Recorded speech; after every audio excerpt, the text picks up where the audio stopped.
कूष्मांडेति जगन्माता सूर्यकोटि प्रभाज्वला सृष्टि कारण रूपाय नमो देव्ये महेश्वरी। अर्थात जो कुष्मांडा रूप में संपूर्ण सृष्टि की जननी है, जिनकी प्रभा करोड़ों सूर्य के समान है और जो इस ब्रह्मांड की उत्पत्ति का कारण है, उन महेश्वरी देवी को मैं नमन करती हूँ। जय माता दी दोस्तों, आप सभी पर माँ कुष्मांडा की कृपा हमेशा बनी रहे। आज के इस वीडियो में आप सुनेंगे माँ कुष्मांडा की संपूर्ण कथा और आरती। समय के आदि में जब ना तो दिन था, न रात, न आकाश था, न धरती थी, कोई जीव नहीं था, ना वनस्पति थे, संपूर्ण ब्रह्मांड एक घने अंधकार में लिपटा हुआ था। तो चारों ओर केवल एक शून्य था और कोई भी तत्व प्रकट नहीं हुआ था। यह स्थिति अनंत काल तक बनी रही, जब तक एक दिव्य शक्ति प्रकट नहीं हुई। उस शक्ति का स्वरूप असीम था, उसकी महिमा अनंत थी और उसके तेज से सारा सोने प्रकाशित होता था। और वह शक्ति थी माँ कुष्मांडा, जिन्होंने अपने मधुर हास्य से इस ब्रह्मांड की रचना की। जब संपूर्ण सृष्टि घने अंधकार में थी, तब देवी ने अपने मंद मुस्कान बिखेरते ही प्रकाश उत्पन्न कर दिया। उनके हास्य से ऊर्जा प्रवाहित हुई, जिससे सूर्य, चंद्र, ग्रह और नक्षत्र प्रकट होने लगे। देवी का तेज इतना अपार था कि उनका स्वरूप करोड़ों सूर्य के समान दिव्यमान था। उनके अष्टभुजा स्वरूप में हाथों से दिव्य आयुध थे उनके हाथों में, जिनमें कमल, गदा, चक्र, धनुष, बाण, अमृत कलश और जपमाला शोभामान थे। उनके एक हाथ में वरद मुद्रा थी, जो यह दर्शाती थी कि वे भक्तों को कृपा प्रदान करने के लिए हमेशा तैयार रहती हैं। देवी ने अपनी मंद मुस्कान बिखेरी और उसी क्षण एक दिव्य ऊर्जा पूरे आकाश में व्याप्त हो गई। इस ऊर्जा से ब्रह्मांडी अंड प्रकट हुआ, जो सृष्टि का प्रथम रूप था। यह अंड अत्यंत दिव्य प्रकाश से भर गया और धीरे धीरे इसके अंदर से ब्रह्मांड का विस्तार होने लगा। इस कारण माँ को कुष्मांडा कहा गया, क्योंकि उन्होंने कु अर्थात छोटा, उष्म अर्थात ऊर्जा या तेज, और अंड अर्थात ब्रह्मांडी अंड को अपने भीतर धारण करने वाली सृष्टि को जन्म दिया। जैसे ही यह ब्रह्मांडी अंड विकसित हुआ, माँ कुष्मांडा ने अपने शक्ति से उसमें 3 मुख्य शक्तियों का प्रवाहित किया। सत्वगुण, जो शांत ज्ञान से परिपूर्ण था, रजोगुण, जो सृजनशील सक्रिय थी, तमोगुण, जो विनाशकारी और संतुलन बनाए रखने वाला था। इन 3 गुणों के प्रभाव से सृष्टि के प्रथम स्तर की रचना आरंभ हुई। माँ कुष्मांडा ने सूर्य, चंद्रमा, ग्रहों और नक्षत्रों को जन्म दिया। सूर्य में उन्होंने अपने तेज का अंश डाला, जिससे उसमें प्रचंड प्रकाश उत्पन्न हुआ। देवी का यह स्वरूप सूर्य मंडल के भीतर वास करता है, इसलिए उन्हें सूर्य शक्ति की अधिष्ठात्री देवी भी कहा जाता है। जब ब्रह्मांडी अंड से लोकों की रचना हो रही थी, तब कुष्मांडा ने अपने तेज से प्रथम देवताओं की सृष्टि की। सबसे पहले उन्होंने महादेव शिव को उत्पन्न किया, जो सृष्टि के संहारकर्ता और योग के आधार बने। फिर उन्होंने भगवान विष्णु को प्रकट किया, जो सृष्टि के पालनकर्ता बने। अंत में देवी ने ब्रह्मा जी को उत्पन्न किया और उन्हें सृष्टि की रचना करने का कार्य सौंपा। ब्रह्मा, विष्णु और महेश को शक्तियां प्रदान करने के पश्चात माँ कुष्मांडा ने देवताओं के निवास के लिए एक स्वर्गलोक, भूलोक और पाताल लोक की रचना की। माँ कुष्मांडा ने अपने तेज से 5 महाभूत पृथ्वी, जल, अग्नि, वायु और आकाश की रचना की। इन 5 तत्वों से ही समस्त जीवों का निर्माण हुआ। पृथ्वी को आधार बनाया, जल से जीवन उत्पन्न किया और अग्नि से ऊर्जा दी, वायु से प्राण शक्ति भरी और आकाश से अनंतता प्रदान करने की देवी की शक्ति से संपूर्ण सृष्टि सजीव हो उठी। जल में लहरें उठने लगीं और पृथ्वी पर हरियाली छा गई। अग्नि में ताप उत्पन्न हुआ और वायु गतिशील हो गई और आकाश में नक्षत्रों की स्थिति निश्चित हो गई। माँ कुष्मांडा ने सूर्य, चंद्र, मंगल, बुध, बृहस्पति, शुक्र, शनि, राहु और केतु को उनके कर्मों के अनुसार स्थान प्रदान कर दिया और सृष्टि के संचालन हेतु इन्हीं महत्वपूर्ण शक्तियां भी दे दी। सूर्य को सभी ग्रहों का स्वामी बनाया, ताकि उसकी ऊर्जा से जीवन का संचालन हो सके। जब सृष्टि का प्रारंभ हुआ, तब देवी ने यह निश्चित किया कि समस्त ब्रह्मांड में ऊर्जा का प्रवाह संतुलन रूप में बना रहे। उन्होंने काल चक्र की रचना की, जिससे रात्रि और दिन का निर्माण हुआ, ऋतुओं का क्रम तय हुआ और ब्रह्मांड के संचालन के लिए आवश्यक नियम स्थापित हुए। माँ कुष्मांडा ने देखा कि ब्रह्मांड की रचना के साथ साथ इसे सुरक्षित रखने के लिए भी एक शक्ति की आवश्यकता है। तब उन्होंने अपने ही तेज से एक और शक्ति उत्पन्न की, जो कालांतर में महादुर्गा के रूप में प्रतिष्ठित हुई। यही शक्ति आगे चलकर असुरों के संहार के लिए पर अवतरित होती रहती थी। जब माँ कुष्मांडा ने अपनी मंद मुस्कान से ब्रह्मांड की रचना की और 5 महाभूतों का विस्तार हुआ, तब उन्होंने देखा कि सृष्टि में संतुलन बनाए रखने के लिए विभिन्न शक्तियों का निर्माण तो आवश्यक है।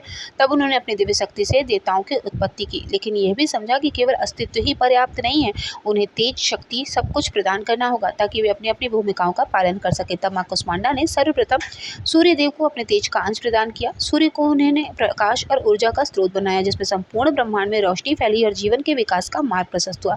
देवी ने कहा, हे सूर्य, तुम इस सृष्टि के प्राण स्रोत बनोगे। मेरे तेज का अंश धारण कर तुम अनंत काल तक अपनी किरणों से धरती, आकाश और समस्त लोकों को प्रकाशित करोगे। तुम काल चक्र को नियंत्रित करोगे और संपूर्ण सृष्टि के लिए जीवनदायी ऊर्जा प्रदान करोगे। सूर्यदेव ने देवी को नमन किया और अपनी निर्धारित गति से लोकों में प्रकाश फैलाने लगे। मां कुष्मांडा के तेज से सूर्य की किरणों में अद्भुत उष्मा और जीवन शक्ति का संचार हुआ। इसके पश्चात देवी ने चंद्रदेव की रचना की और उन्हें शांत, सौम्य और मन को प्रसन्न करने वाली चंद्रकला प्रदान की और कहा कि हे चंद्र, तुम इस सृष्टि को शीतलता दोगे। जब सूर्य की तपन बढ़ेगी तब तुम अपनी ठंडी किरणों से धरती को शीतलता प्रदान करोगे। तुम्हारी ऊर्जा जल में समाहित होकर उसे जीवनदायिनी शक्ति बनाएगी।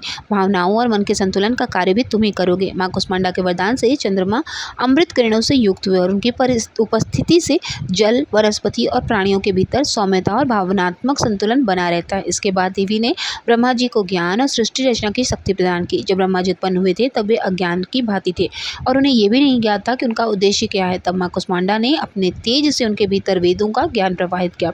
हे ब्रह्मा, मैं तुम्हें सृष्टि का निर्माण का दायित्व सौंप रही हूँ। मेरे दिव्य तेज से तुम सृष्टि की रचना करोगे, जीवन का निर्माण करोगे और संसार में संतुलन स्थापित करोगे। देवी के आदेश से ब्रह्मा जी ने 4 वेदों का ज्ञान प्राप्त किया और सृष्टि निर्माण में प्रवृत्त हुए। ब्रह्मा जी के बाद देवी जी ने भगवान विष्णु को उत्पन्न किया और उन्हें सृष्टि के संरक्षण का उत्तरदायित्व दिया। हे विष्णु, मैं तुम्हें इस प्रकार संसार का पालनकर्ता बनाती हूँ कि तुम मेरे ही तेज से अपने चतुर्भुज स्वरूप में समस्त लोगों की रक्षा करोगे। जब भी संसार में अधर्म बढ़ेगा तब तुमको अवतार लेना होगा, धर्म की पुनः स्थापना करनी होगी।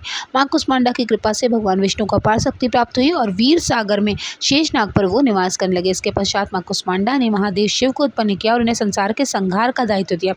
हे महादेव, मैं तुम्हें इस सृष्टि के संहारकर्ता के रूप में स्थापित कर रही हूँ। जब संसार में असंतुलन उत्पन्न होगा, जब पाप और अधर्म अपनी सीमा लांघ चुके होंगे, तब तुम संहार करके संतुलन स्थापित करोगे। तुम ध्यान, योग और आत्मज्ञान के प्रतीक बनोगे। मां कुष्मांडा की कृपा से भगवान शिव का त्रिनेत्र प्रकट हुआ, जिससे संहार और पुनर्निर्माण की दिव्य शक्ति प्रवाहित होने लगी। इसके पश्चात देवी ने अन्य देवताओं को भी उनके कार्यों के लिए शक्ति प्रदान की। इंद्रदेव को स्वर्ग का अधिपति बनाया और उन्हें वर्षा और विद्युत शक्ति प्रदान की।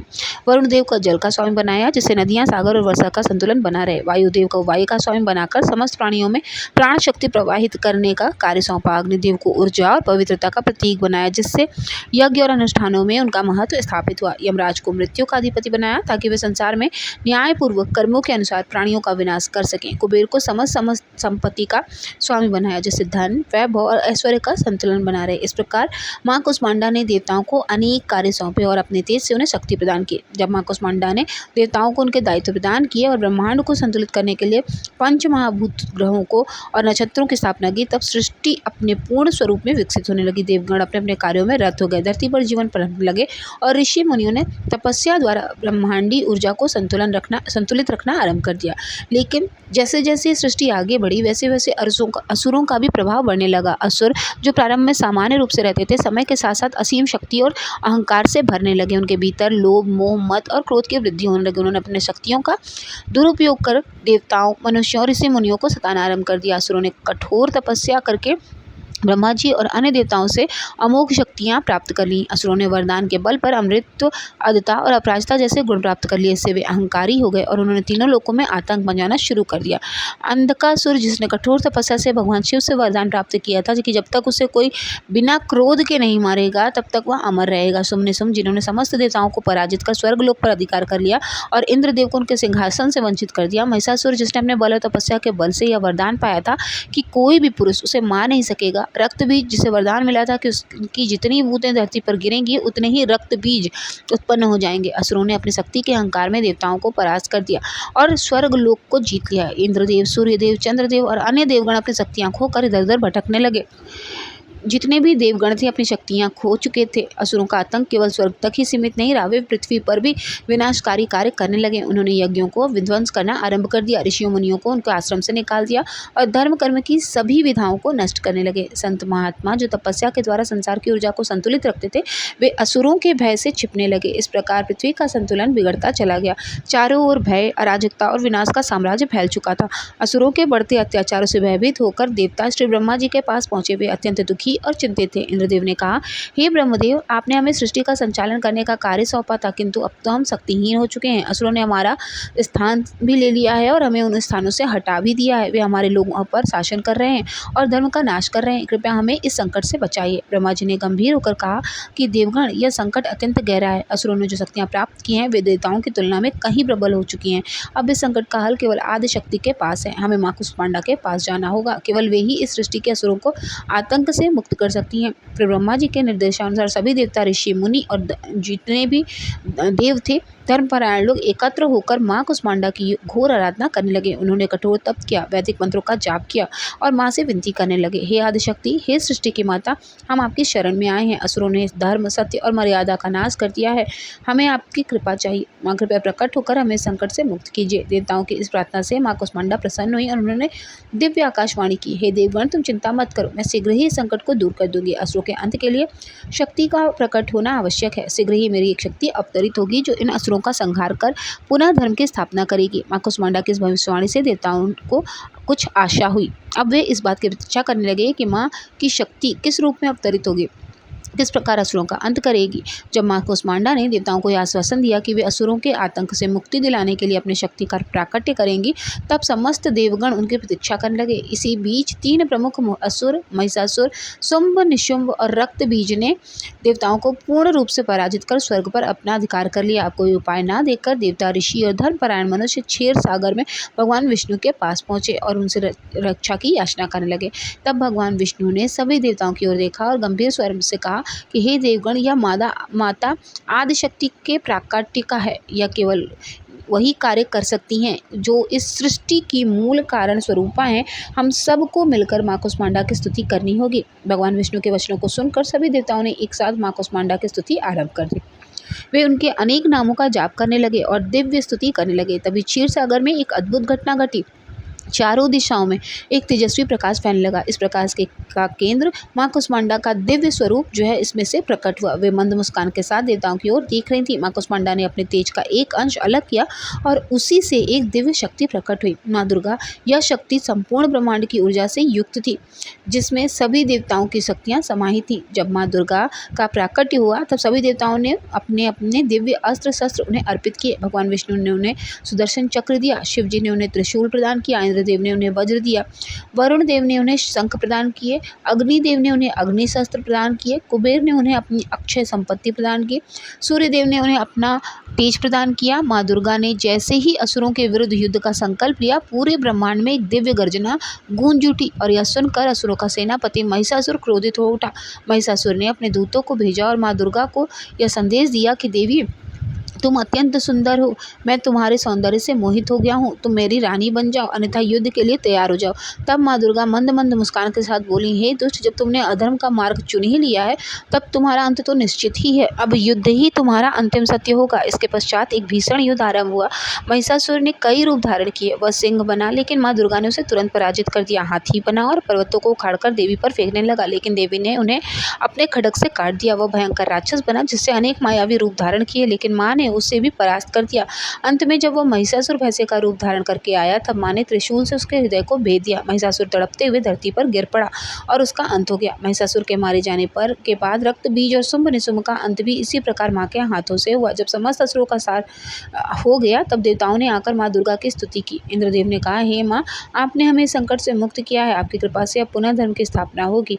हम आपके अनंत ऋणी हैं। तब माँ दुर्गा ने मंद मुस्कान के साथ कहा, जब जब संसार में अधर्म बढ़ेगा, जब जब सत्य और धर्म संकट में आएंगे, तब तब मैं अवतार लेकर सृष्टि की रक्षा करूंगी। माँ के ऐसा वरदान पाते ही वृक्षों में नवीन पत्ते और फल फूल आ गए। समस्त सृष्टि पुनः ऊर्जा से भर उठी। नदियां पुनः अपनी पूरी गति के साथ बहने लगी। पृथ्वी पर ऋतुएं संतुलित हो गईं और कृषि का विकास हुआ।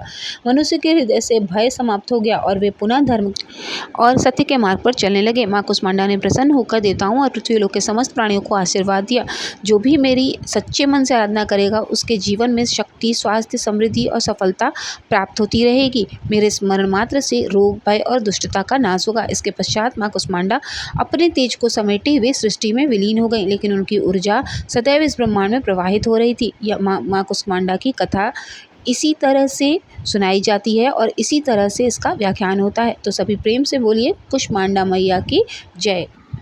तो आइए अब हम सब मिलकर माता की आरती गाते हैं। जय अम्बे गौरी मैया जय श्यामा गौरी, तुमको निश दिन ध्यावत, मैया जी को सब दिन ध्यावत, हरि ब्रह्मा शिवरी मैया जय अम्बे गौरी। मांग सिंदूर विराजत, टीको मृग मद को, उज्ज्वल से दो नैना चंद्र वदनिनी को, मैया जय अम्बे गौरी। कनक समान कलेवर रक्तांबर राजे, रक्त पुष्प गल माला कंठन पर साजे, मैया जय अम्बे गौरी। केहरी वाहन राजत, खड्ग खपर धारी, सुर नर मुनि जन सेवत, तिनके दुख हारी, मैया जय अम्बे गौरी। कानन कुंडल शोभित, नासाग्रे मोती, कोटिक चंद्र दिवाकर राजत समज्योति, मैया जय अम्बे गौरी। शुंभ निशुंभ विदारे महिषासुर घाती, धूम्र विलोचन नैना निश दिन मदमाती, मैया जय अम्बे गौरी। चंड मुंड संहारे शोणित बीज हरे, मधु कैडभ दो मारे, सुर भयहीन करे, मैया जय अम्बे गौरी। ब्रह्माणी रुद्राणी तुम कमला रानी, आगम निगम बखानी तुम शिव पट रानी, मैया जय अम्बे गौरी।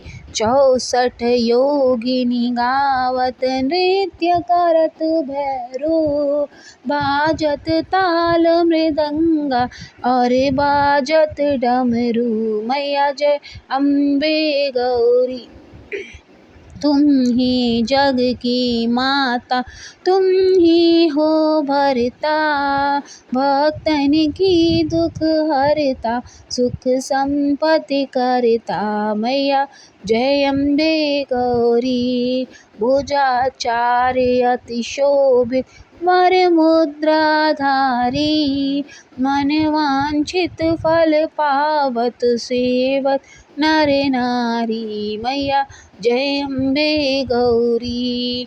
कंचन थाल विराजत, अगर कपूर बाती, श्रीमल के तुम्हें विराजत, कोटि रतन ज्योति, मैया जय अम्बे गौरी। श्री अम्बे जी की आरती जो कोई नर गावे, कहत शिवानंद स्वामी सुख संपत्ति पावे, मैया जय अम्बे गौरी।